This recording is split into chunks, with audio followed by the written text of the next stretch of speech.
of animal abuse? দেখ, প্রথম কথা হচ্ছে যে আমরা এইটাই ভুলে যাচ্ছি যে এই পৃথিবীটা আমাদের একার না। আমাদের মানুষরা আমরা কথা বলতে জানি বলে এবং আমরা দখলদারি করতে জানি বলে আমাদের ধারণা হয়েছে যে আমরা শ্রেষ্ঠ সেরা জীব।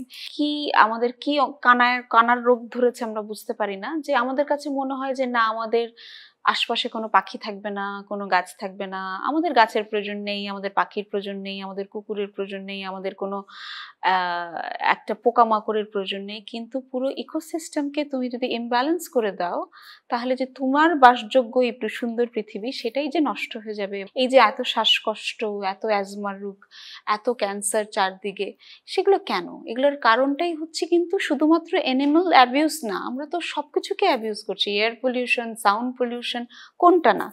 সো সেই জায়গা থেকে আমার মনে হয় যে প্রতিনিয়ত একটু সচেতন হওয়াটা, আমাকে যারা পছন্দ করেন তাদেরকে আমি সচেতন হওয়ার শুধু অনুরোধটাই করতে পারি।